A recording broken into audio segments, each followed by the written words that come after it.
नमस्कार, मैं हूं आपके साथ हिमानी नैथानी। बुलेटिन की शुरुआत करेंगे स्वर्ग में सैलाब और सैलाब के बाद मची तबाही की खबर के साथ। श्रीनगर समेत पूरा कश्मीर कुदरत के कहर से बेहाल है। जहां तक नजर जाती है वहां बस पानी नजर आता है। हवाई जहाज से ली गई इन तस्वीरों में आप साफ तौर पर देख सकते हैं श्रीनगर की सड़कें, गलियां सब पानी से लबालब भरी नजर आ रही हैं। मकान, दुकान, अस्पताल, बाजार, हर जगह पानी घुसा हुआ है। कश्मीर आजादी के बाद की सबसे बड़ी आपदा से जूझ रहा है।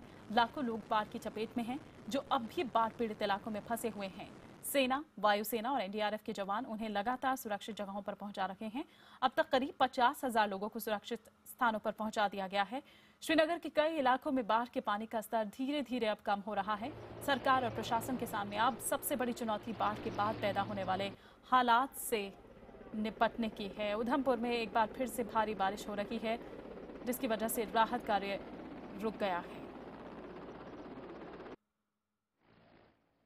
कि हमारी तरफ से कोई भी कमी हम छोड़ेंगे नहीं लोगों को निकालने में। इसी कारण पिछले 2-3 रात से कंटिन्यूअस ऑपरेशंस चल रहे हैं।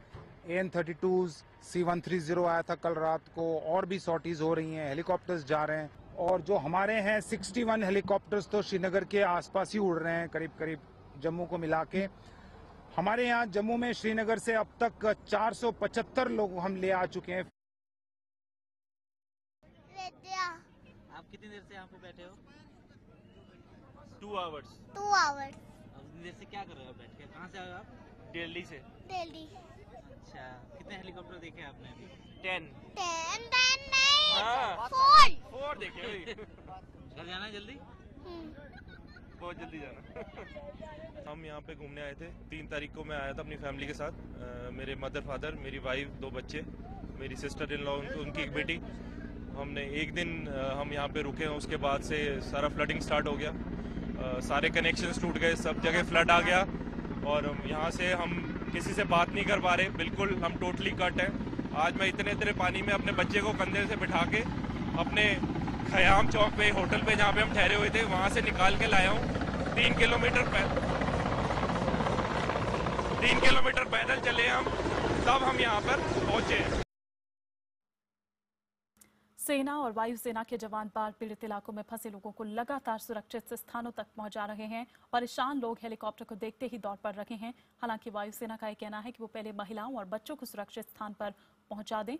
हमारे सहयोगी अनुभव भोसले ने बचाव कार्य का जायजा लिया। इंडियन एयरफोर्स की हर सॉर्टी के साथ आप देखेंगे उम्मीद बढ़ती है। ये एक और बैच है जो आज नेहरू हेलीपैड से वापस इंडियन एयरफोर्स की एक सॉर्टी के द्वारा इवैक्यूएट किया जा रहा है। लेकिन हालात इतने बिगड़ चुके हैं, इस हेलीपैड में करीबन 3,000 से ज्यादा लोग हैं। माना जा रहा है कि 10,000 से ज्यादा लोग इस हेलीपैड पे आना चाहते हैं। इंडियन एयरफोर्स की एक सॉर्टी में करीबन 20 से 25 लोग निकलते हैं। अगर वेदर कंडीशन ठीक रहते हैं तो ये सॉर्टी लगातार चलती जाएगी और इंडियन एयरफोर्स करीबन एक दिन में 1,000 लोगों की इवैक्यूएशन कर सकता है। लेकिन इस वक्त स्टेट एडमिनिस्ट्रेशन का बिल्कुल नामो निशान नहीं है। एनडीआरएफ के पर्सनल, इंडियन एयरफोर्स, आर्मी और J&K पुलिस के कुछ लोगों की मदद से इस पूरे इलाके को कंट्रोल में रखा जा रहा है। करीबन 48 घंटे से ज्यादा हो गए हैं। कई जगहों पर लोगों ने खाना और पानी बिल्कुल नहीं दिया है। जाहिर सी बात है, ऐसे हालात में उनका रोष बढ़ रहा है, उनका गुस्सा बढ़ रहा है। और आने वाले दिनों में इंडियन एयरफोर्स और आर्मी के जो पर्सनल है उनके लिए जरूरी ये भी होगा कि वो कैसे इस रोष को, इस गुस्से को काबू में रखे। इस वक्त इवैक्यूएशन के लिए सबसे ज्यादा प्रायोरिटी बच्चों और औरतों को दी जा रही है और खासकर उन लोगों को जिनको किसी तरह की मेडिकल केयर या मेडिकल अटेंशन की जरूरत है। हर बार आप देखेंगे जैसे ही एक चॉपर आता है, भीड़ इकट्ठी हो जाती है और सब आगे आना चाहते हैं। J&K पुलिस के कुछ चुनिंदा लोग यही बचे हैं जो स्थिति को काबू में करने की कोशिश कर रहे हैं। लेकिन 48 घंटे बिना खाने और बिना पानी के जाहिर सी बात है इमोशन काफी हाई है और लोग जल्द से जल्द अपने घर और अपनी सेफ्टी में पहुंचना चाहते हैं। इनमें से कई इवैक्यूएशन टूरिस्ट है, लेकिन बहुत से ऐसे लोग हैं जो लोकल्स भी हैं जिन्होंने पिछले 48 घंटे में बिना छत के खुले आसमान के नीचे कम टेम्परेचर में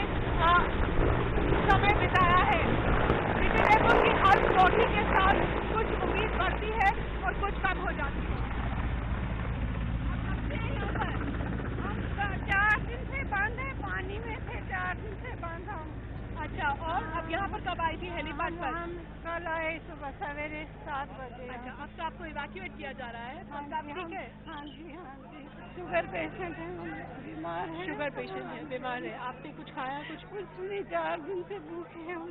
4 दिन से। अभी आपको इवैक्यूएट किया जाएगा श्रीनगर में। हाँ जी। आपके परिवार के बाकी के सब लोग? ये सब आप सब इवैक्यूएट हो चुके हैं? नहीं, अभी भी होने वाले हैं, बस हम पर आप सब जहाँ पे आप रह रहे थे वहाँ से सब हाँ। सेफली आ चुके हैं? सब सेफली हो गए। सेफली आ चुके हैं। आप सर, बच्चे ने जी मैम बच्चा 3 दिन से बीमार है। 3 दिन से बीमार है? क्या हुआ? बुखार है? आपने कुछ? कोई रेस्क्यू नहीं है मैम, लाखों लोग मर रहे हैं, कोई बचा नहीं है। आपको कहाँ से बचा? मैम हम खुद ही निकले हैं, कहाँ से निकले? राजबाग। राजबाग। जी। वहाँ के रहने वाले हैं? जी मैम, सेक्रेटरी एम्प्लॉय है। सेक्रेटरी एम्प्लॉय है। तो आपके घर में पानी बिल्कुल घुस चुका है? बिल्कुल 2 फ्लोर्स। तो आप यहाँ तक कैसे पहुँचे? मैम आज आए हैं बड़ी मुश्किल से, बड़ी लाठीचार्ज हो रहा है, पीछा लोगों को मार रहे हैं, हम बड़ी मुश्किल से पहुँचे हैं बच्ची की वजह से, just because of my case. बच्ची को क्या हुआ? बुखार है मैम। बुखार? कोई दवाई तो? No nothing. आप इनकी मदर? इनकी वाइफ, इनकी हाँ, बच्चे की मदर। यस। आपकी तबीयत ठीक है? आप ऐसी सिचुएशन में तबीयत क्या, मेंटली तो इंसान सारे डिस्टर्ब ही है ना। ये बोल रहे हैं कि अंदर मत आओ, बाहर रुको, आप बाहर रुको। बाहर जो लोग रुके हैं, कोई रुक ले बाहर, ठीक है, हम डिसेंटली बिहेव करें, लाइन में है, कैसे हैं, बाहर कुछ दे रहे हैं खाने को, बाहर कोई फूड या शेल्टर प्रोवाइड करे तो कोई इंसान बैठेगा कि हाँ हमें यहाँ हम 2 दिन बैठेंगे, कुछ खाने को मिलेगा, हम बैठेंगे, हम लाइन में जाएंगे डिसेंटली। डिसेंट बिहेव कैसे करेगा ऐसी सिचुएशन में इंसान? वही है ना। अब हम बड़ी मुश्किल से पता नहीं कैसे करके यहाँ पहुँचे हैं, अब देखेंगे, अब घर जाएंगे, कोई हेल्प नहीं है, लोग बच्चों भूखे हैं। तो जैसा कि आप देख रहे हैं, रोष और गुस्सा लगातार बढ़ता जा रहा है और इसका एक मुख्य कारण यही है कि स्टेट एडमिनिस्ट्रेशन की तरफ से कंट्रोल बहुत ही कम है। स्टेट एडमिनिस्ट्रेशन की तरफ से किसी तरह का लंगर नहीं लगाया गया है। उत्तराखंड में भी इसी तरह का ऑपरेशन हुआ था और आपने देखा था कि कितनी चुस्ती से पूरा एडमिनिस्ट्रेशन और एक पूरा कोऑर्डिनेटेड एफर्ट हुआ था। यहाँ पर लोगों की एक ही मांग है कि अगर खाना और पानी यहाँ पर पहुँच जाए तो शायद यहाँ पर जो लोग रह सकते हैं, जिन्हें किसी मेडिकल अटेंशन की ज़रूरत नहीं है, जिनके पास छोटे बच्चे नहीं है, वो कुछ समय बिता सकते हैं और फिर उनको इवैक्यूएट किया जा सकता है। जे.एंड.के पुलिस इस वक्त की जो कुछ लोग बाकी है वो इस वक्त इस पूरे क्राउड को कंट्रोल में करने की कोशिश कर रहे हैं। हम यहाँ पर करीबन 2 घंटे से हैं और जाहिर सी बात है, जैसे ही किसी सॉर्टी या किसी इंडियन एयरफोर्स के प्लेन के आने की खबर आती है, वैसे ही लोगों में गुस्सा बढ़ता है, सब लाइन को तोड़कर आने की कोशिश करते हैं। इस वक्त इन लोगों की एक ही ज़रूरत है, एक ही मांग है कि जल्द से जल्द इन्हें यहाँ से उठाया जाए। उसके अलावा जल्द से जल्द इन्हें खाने को और पीने को और किसी तरह की छत मुहैया कराई जाए। वीडियो जर्नलिस्ट राजेश भारद्वाज के साथ नेहरू हेलीपैड से मैं अनुभव भोसले। आप कहाँ से निकल के आए? राजबाग ड्यूट ऑफ होटल से जो बंद टूटा था वहाँ से, दूसरी मंजिल से हमने जंप किया बोट में। अरे ये लोग बेचारे आपके परिवार में बाकी सब लोग? मेरा परिवार जम्मू में है।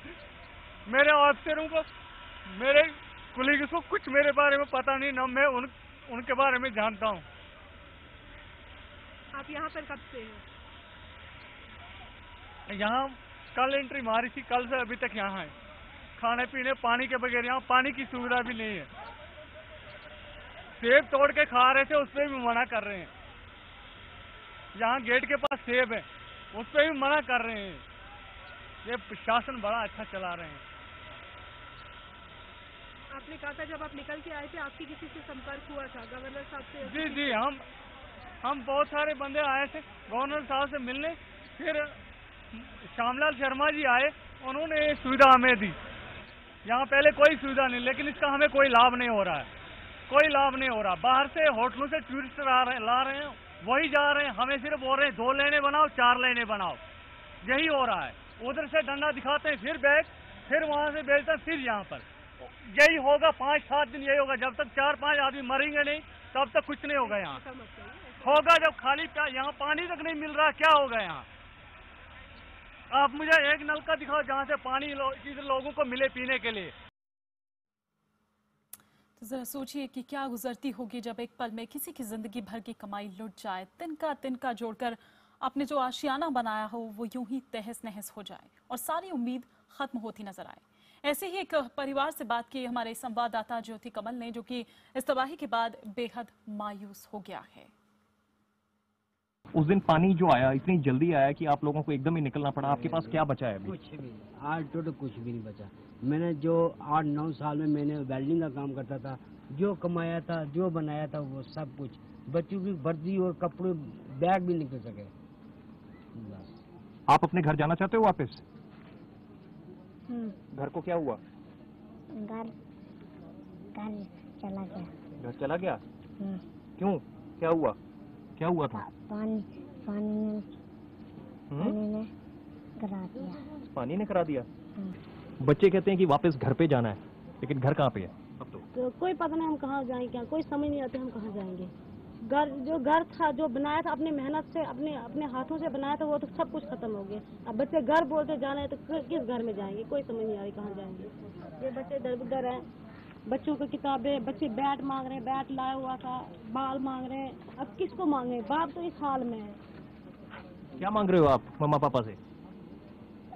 बोलो। ये जो आपको इतनी बड़ी प्रॉब्लम आई है, आर्मी ने इस वक्त आपको अकोमोडेशन दी हुई है, लेकिन आगे क्या करोगे?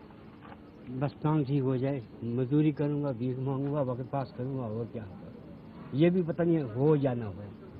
बाकी कुछ क्या पता। आप जिंदगी भर अपना खून देते रहे लोगों को, खून देता है, और आज ये आपकी सिचुएशन है, तो क्या लगता है आपको? क्या सोचते हो? खून की वजह से मैं बच गया हूँ, क्या पता उस खून की वजह से बच गया जाए, इन बच्चों की वजह से बच गया। श्रीनगर में तमाम ऐसे भी लोग हैं जो अपनी परेशानियों की फिक्र छोड़ बाढ़ में फंसे लोगों की मदद में जुटे हुए हैं। इन लोगों के अपने घर भी बाढ़ की चपेट में हैं, लेकिन उस गम को पीछे छोड़ ये उन लोगों की मदद कर रही हैं जो कि मुश्किल में फंसे हुए हैं। ऐसे ही लोगों से बात की हमारे सहयोगी खालिद हुसैन ने। जो रेस्क्यू ऑपरेशन है वो चल रहा है, लेकिन इसमें सबसे बड़ा हाथ जो है स्थानीय लोगों का भी है। विभिन्न इलाकों के, कश्मीर के, खासकर श्रीनगर के इलाके, जैसे अगर हम बात करें लाल बाजार की या आंचार, डल, स्वर्णमार, डाउनटाउन, जिस इलाके में पानी नहीं था उस इलाके में वॉलंटियर हुए लोग और उन्होंने खुद कोशिश की और काफ़ी सारी जानों को बचाया है। ऐसे ही कुछ युवा हमारे साथ हैं जिन्होंने इन्हें रेस्क्यू किया है। आपका नाम क्या है? I am doctor Adil, registrar SMHS। तो इससे पहले हम और बात करें, मैं पहले ये मैसेज देना चाहता हूँ कि जो हमें मेडिकल कॉलेज गर्ल्स हॉस्टल है, जो वहाँ पे MBBS स्टूडेंट्स हैं, BDS स्टूडेंट्स हैं और जो डॉक्टर्स हैं, post graduates as well as registrars, वो सारे सेफ हैं। उन सबको रेस्क्यू किया गया है अल्हम्दुलिल्लाह। वो कल सारे यहीं पे जो लोकल हमारा इलाया वेलफेयर सोसाइटी है वो उनके पास है, बिल्कुल सेफ है। आपने उनसे खुद बात की। इसके अलावा जो डॉक्टर्स हॉस्टल करानगर में ही है, उन वहाँ से सबको रेस्क्यू किया गया है। वहाँ पे फैमिली जो डॉक्टर्स की वो सारी रेस्क्यू हो गई हैं। जो वहाँ पे एक और हॉस्टल है, डेंटल कॉलेज के जो स्टूडेंट्स हैं, डेंटल डॉक्टर्स है, वो भी रेस्क्यू किए गए हैं। हमें खाली अभी एक जगह है, वो है बिमिना हॉस्टल जो है, वहाँ पे हमें फैकल्टी है, बट अल्हम्दुलिल्लाह मतलब दे आर सेफ। वो तीसरी स्टोरी में है, but we are rescuing them. इंशाल्लाह हम आज जा रहे हैं, वो रेस्क्यू हो जाएंगे। There is no need to panic from faculty और स्टूडेंट साइड। अल्हम्दुलिल्लाह दे आर ऑल सेफ। आपने कैसे ये रेस्क्यू ऑपरेशन किया? आप पहले नाम बताइए मुझे, अभी बताइए कि कैसे रेस्क्यू ऑपरेशन किया? डॉक्टर वजीद मेरा नाम है, मैं SMHS में PG कर रहा हूँ। तो वहाँ पे जो कोई गवर्नमेंट हेल्प नहीं थी, बिल्कुल भी कोई। This is an eyewash what they are showing on television on every channel, this is just an eyewash. No government help came, the chopper came from the girl side, they rescued the army personnel out there and then they went off. Nobody, even the girls showed them the red scarf and everything that, but nobody came for their help. Doctor साहब मुझे बताइए, ये सारा rescue operation आप लोग कैसे करते हैं? बोट्स कैसे अरेंज करती हैं? कितनी दिक्कत आती है? शॉर्टेज कैसे होती है बोट्स की? ये सब I will tell you in simple words that with the doctors from SMHS, the Prime Hospital, we were on duty this intervening night of Sunday and Monday. The story is very tragic. इनकी सारी hope उसमें से थी, मेरे patient से, मेरे resident से, मेरे डॉक्टर से, सबकी होप उसमें ये थी। I was there official representative, but in official capacity I could do nothing for them.